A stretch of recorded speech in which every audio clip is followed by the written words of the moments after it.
আসসালামু আলাইকুম, আমি সুমাইয়া শিরিন হুমায়রা, বঙ্গবন্ধু শেখ মুজিব মেডিকেল কলেজের ফাইনাল ইয়ার MBBS একজন শিক্ষার্থী। আজকে ভিলেজ নিউট্রিশনের পক্ষ থেকে আমরা আপনাদের সাথে স্বাস্থ্য সচেতনতামূলক একটি বিষয় শেয়ার করব। আজকের আলোচ্য বিষয় হচ্ছে ভিটামিন ডি।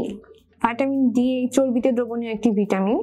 ভিটামিন ডি আমাদের দেহে অনেক গুরুত্বপূর্ণ রোল প্লে করে থাকে, বিশেষ করে ক্যালসিয়াম এবং ফসফরাসের যে মাত্রাটা রয়েছে আমাদের দেহে, ভিটামিন ডি কিন্তু এটা রেগুলেট করে থাকে। এছাড়াও আমাদের রোগ প্রতিরোধ ক্ষমতা বৃদ্ধি করা এবং বিভিন্ন ধরনের আমাদের হাড়ের যে সুস্থতা বা সুরক্ষা রয়েছে এবং হাড়ের সুগঠনের জন্য কিন্তু ভিটামিন ডি খুবই গুরুত্বপূর্ণ। ভিটামিন ডির প্রধান উৎস কিন্তু সূর্যালোক, তবে আজকাল যেহেতু এখন শীতকাল চলছে, শীতকালের সময়টায় দেখা যায় যে সূর্যের প্রখরতা খুবই কম থাকে, প্লাস অন্যান্য ঋতুগুলোতে দেখা যায় যে সূর্যের আলোতে গেলে সানবার্নের একটা ঝুঁকি থেকে যায়। এই জন্য অনেকেই আমরা সরাসরি সূর্যের কন্ট্যাক্টে যাওয়া বা রোদের যে কনসেপ্ট, এই কনসেপ্টটা ফলো করতে চাই না। তো এই সূর্যের আলো ছাড়াও ঠিক কিভাবে আপনি আপনার বডিতে ভিটামিন ডি গ্রহণ করতে পারবেন, আজকে আমরা সেই বিষয় নিয়ে আলোচনা করব।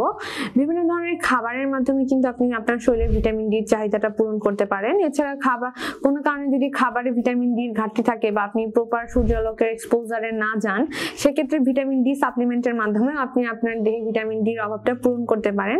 এই জন্য একটি নির্দিষ্ট টাইম পর কিন্তু আপনার বডির ভিটামিন ডি লেভেলটা চেক করা খুবই গুরুত্বপূর্ণ। এখন আমরা আসি ভিটামিন ডি রিচ কি খাবারগুলো রয়েছে।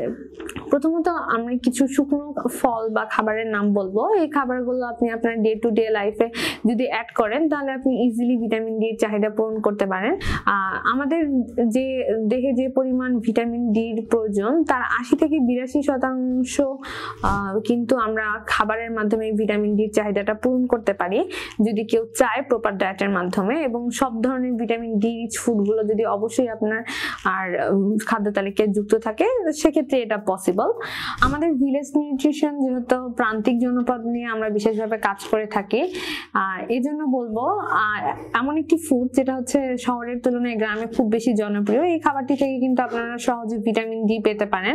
খাবারটি হচ্ছে শুকনো ডুমুর। শুকনো ডুমুরে 100 মিলিগ্রাম শুকনো ডুমুরের মধ্যে প্রায় 3 ইন্টারন্যাশনাল ইউনিট পরিমাণ ভিটামিন ডি থাকতে দেখা যায়। এবার আমরা আসি আরেকটি খাবারের কথায়। সেই খাবারটি হচ্ছে খেজুর। আপনি যদি আপনার প্রাত্যহিক খাদ্যাভ্যাসে প্রতিদিন 3 থেকে 4টি খেজুর রাখেন, সেক্ষেত্রে কিন্তু খেজুরও আপনার ভিটামিন ডির একটি ভালো সোর্স। ভিটামিন ডির পাশাপাশি এতে কিন্তু ম্যাগনেসিয়াম রয়েছে, পটাশিয়াম রয়েছে এবং ভিটামিন সিও রয়েছে। শুকনো খেজুরে কিন্তু এই ধরনের মিনারেলসের পরিমাণ এবং ভাইটামিনসের পরিমাণ বেশি থাকে। এই জন্য আপনি দুধে প্রত্যেকদিন 2-3টা করে শুকনো খেজুর ভিজিয়েও খেতে পারেন। এটা আপনার শরীরের জন্য উপকারী, পাশাপাশি এটা আপনার হাড়ের সুগঠনের জন্য অনেকটা হেল্পফুল হবে। আরেকটি খাবার সেটা হচ্ছে বা ফল বলতে পারি ওটাকে আমরা, শুকনো অ্যাপ্রিকটস। এটা কিন্তু আবার গ্রামের তুলনায় শহরে খুব বেশি জনপ্রিয় একটি খাবার। অ্যাপ্রিকটস গুলো কিন্তু আমরা ইজিলি যে কোনো সুপার শপেও পেয়ে থাকবো। অ্যাপ্রিকটসে প্রায় 100 মিলিগ্রাম অ্যাপ্রিকটস এর মধ্যে আপনি প্রায় 2.2 IU পর্যন্ত ভিটামিন ডি পেয়ে থাকতে পারেন। তাই আপনার প্রত্যেক দিনের বিশেষ করে ফল খাওয়ার যে অভ্যাস রয়েছে, সেই ফলের ক্ষেত্রে কিন্তু আপনি শুকনো অ্যাপ্রিকটসটা আপনার খাদ্যাভ্যাসে অ্যাড করতে পারেন। এবার আরেকটি জনপ্রিয় খাবার হচ্ছে আলু বোখরা। আমরা প্রায় আলু বোখরা আমাদের বিভিন্ন ধরনের খাবারে অ্যাড করে থাকি। এছাড়াও আলু বোখরার আচার খুবই জনপ্রিয় আমাদের মধ্যে।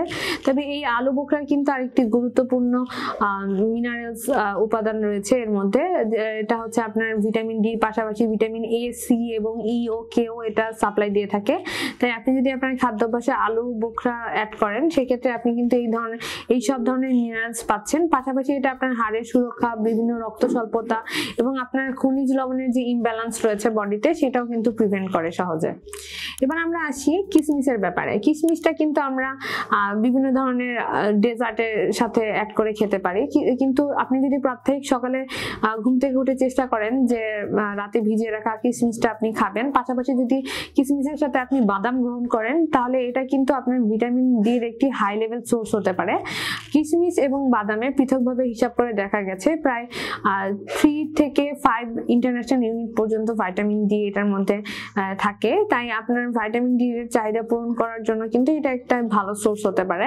এই সমস্ত শুকনো ফলের পাশাপাশি আপনি যদি বিভিন্ন চর্বিযুক্ত মাছ খান, চর্বিযুক্ত মাছেও কিন্তু আপনার ভিটামিন ডি অনেক ভালো পরিমাণে যুক্ত থাকে। ভিটামিন ডির পাশাপাশি এইসব খাবারে কিন্তু আয়রন রয়েছে এবং বিভিন্ন ধরনের মিনারেলস রয়েছে, যা আপনার যে ইলেকট্রোলাইট ইমব্যালেন্স থাকে বা রক্ত স্বল্পতা থাকে বা আপনার হাড়ের স্ট্রাকচারের জন্য, পাশাপাশি আপনার আপনার ক্যালসিয়াম এবং ফসফরাসের লেভেলটা ঠিক করার কাজে তো ইউজ হচ্ছে। এবার আমরা আসি এই ফুডগুলো ছাড়াও আমরা কিভাবে আমাদের শরীরে ভিটামিন ডি এর অভাবটা পূরণ করতে পারবো।